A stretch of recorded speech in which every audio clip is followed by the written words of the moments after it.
Hi, Michael. Right. I came across something in the book of Happiness and the Art of Being, Yeah. the new one that just came out. And a page, I think it's chapter 10 and page 498. There's a reference to a quality and quantity of the food that we consume. It's probably more like a technical question to Yeah. um, and some other restrictions. Can you explain how and what we eat affects our practice? Okay. Thank you. Well, Bhagavan said it in very few words, as usual in Nana, but we can try and understand what he says um, in the in the ninth paragraph of Nana. He says, by mita sattvika ahara niyama, which is the best among all restrictions, the sattva guna of the mind increasing, for self-investigation, help will thereby arise. Uh, Sattva guna, sattva literally means sat is being, sattva means beingness. So sattva is the quality of beingness. Um, so the food that is conducive, so beingness means a state of calmness and clarity. That is what's implied by sattva. So what is the food that is conducive to a calm and clear mind? Obviously, even the best quality food, if you overeat, is going to lead to dullness of mind. So when Bhagavan says mita, mita means moderate. Uh, it implies moderate quantities. It also implies moderation in, for example, moderation in adding spices. If you've ever lived in South India, you'll know some South Indian people like very, very hot spices. But generally, very spicy food will um, can can um, can disturb the calmness of mind. So we need to be moderate both in the quantity and in the quality of the food. And so he says mita, that means moderation. Sattvika means what is conducive to the state of sattva. And then ahara, ahara means food. Literally, ahara means what is taken in.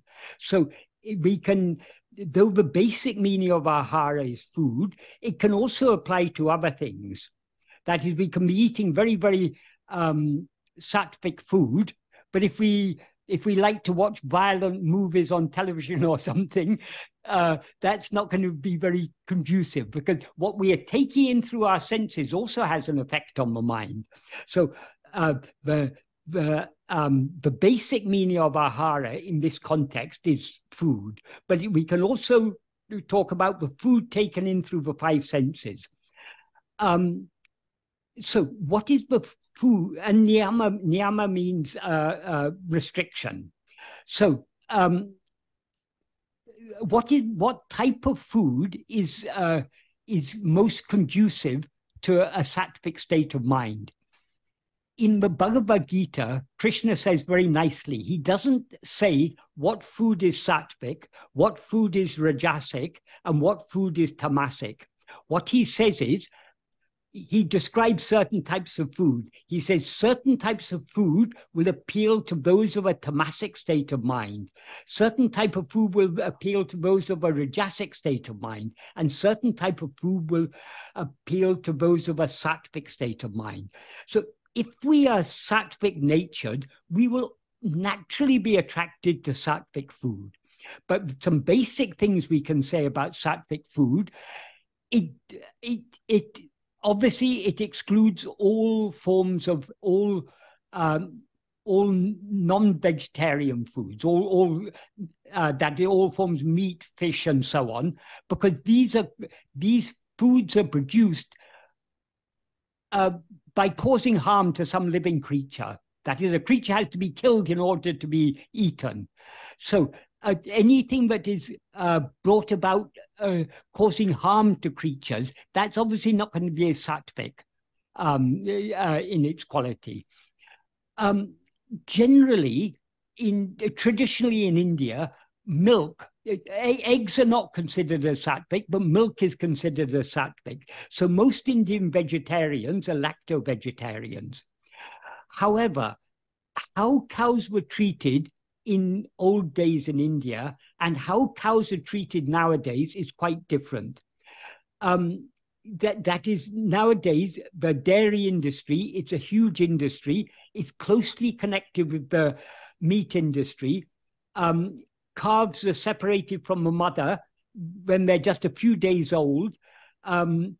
Male calves are often shot at birth and sent off for the meat processing, and many young calves are just fattened up and then killed at a very young age. Cows are milked, and so long as they're producing huge quantities of milk, 30, 40 liters of milk a day, which is completely unnatural. And as soon as the level of milk production goes down, they're sent off to the slaughterhouse. So the milk as it is produced nowadays, I think it seems to me it is not sattvic. So I think in the context of the modern day world, if we want to be a minimum standard that we need to observe is vegan food, or at least lacto-vegetarian food, but preferably vegan food. But even certain vegan foods are not so sattvic. As I say, lots of hot spices and so on are not very sattvic. Eating a lot of processed food is probably not very sattvic. But ultimately, we have to find out what's conducive to us. Oh, another thing that's not sattvic is obviously drinking or taking drugs or smoking. All these things, these all have an effect on the mind, and they are not sattvic either. But ultimately we have to find what suits us best. Certain types of food may suit one person and not suit other persons. But as far as possible, we need to be at least lacto-vegetarian, preferably vegan. Yeah, but we within those general guidelines, we have to find what works best for us. But though Bhagavan said this, Bhagavan mentioned this as an aid. So we shouldn't be too preoccupied with these things. We should find out what suits us, what we can reasonably take to be sattvic, and what suits us, and we should eat accordingly and forget about it. We shouldn't be too concerned with these things, because ultimately what is most important is turning our attention within. This is just an aid to give us a calm and clear state of mind, which will be conducive to turning our mind within. Does that adequately answer your question? Yes, absolutely. Yes, thank you. Okay.